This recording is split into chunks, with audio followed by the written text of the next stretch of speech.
সবাইকে, একটা সুন্দর রেসিপিতে তোমাদের সবাইকে ওয়েলকাম জানাই। আজকে আমি নিয়ে এসেছি যেটা ছোট থেকে বড় সবাই খেতে পছন্দ করে, সেটা হচ্ছে হোমমেড এগরোল। দিনটা ছিল জামাই ষষ্ঠী, সন্ধ্যেবেলা একটু ভালো কিছু খাওয়ার মন করছিল, তো ভাবলাম এগরোলটাই বানিয়ে ফেলি। কারণ মা আগে থেকেই পরোটা বানিয়ে রেখেছিল, তো সেই জন্য এগরোল বানানোর জন্য তাওয়াতে অল্প তেল দিলাম, তারপর নুন দিয়ে ডিম দিয়ে এবার পরোটাটা ওর উপরে দিয়ে দিলাম। আঁচটাকে একটু বাড়িয়ে নিয়ে কিন্তু তারপর এটাকে ভালো করে সেঁকতে হবে, যাতে কাঁচা ভাব একটু না থাকে। সেঁকতে সেঁকতে তোমাদেরকে আরেকটা জিনিস দেখিয়ে দিই, যেহেতু বাড়িতে অনেকেই ছিল, মা বাবা ছিল, তো তাদের জন্য কিন্তু এগরোল বানানো হচ্ছিল, তো সেটাই দেখালাম। আগে থেকে পরোটা করে রেখেছি আমি। অল্প তেল দিয়ে পরোটাটা কিন্তু সেঁকে রাখতে হবে, যাতে দ্বিতীয়বার তুমি যখন সেঁকো কম তেলও অ্যাবজর্ব করতে পারে।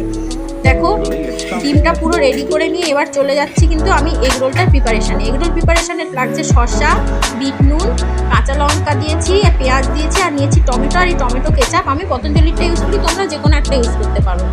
তো আমি এখানে শসা দিয়ে নিচ্ছি, ঠিক আছে। তারপরে তোমার দিচ্ছি নুন, শসার সাথে দিচ্ছি তোমার নুন, পেঁয়াজ, লঙ্কা, যে যেটা খেতে পছন্দ করো। আমার মনে হয় সেটা বেশি বেশি করে দিয়ে এগরোলের স্বাদটা নিজের মতো করে পাল্টে নিতে পারবে। হোমমেড এগরোল বানানোর এটা কিন্তু একটা ফায়দা বলতে পারো।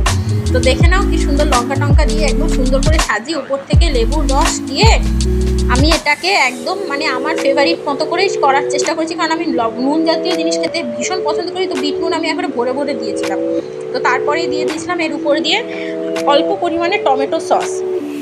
এগরোলটা টমেটো সস ছাড়া তো এগরোল ছাড়াটা মানে ধরাই হয় যে ঠিকমতো হয়নি। তো আমি এবার এটাকে সুন্দর করে মুড়িয়ে নিচ্ছি। জাস্ট দেখো ফোল্ড করতে কিন্তু দারুণ মজা লাগে।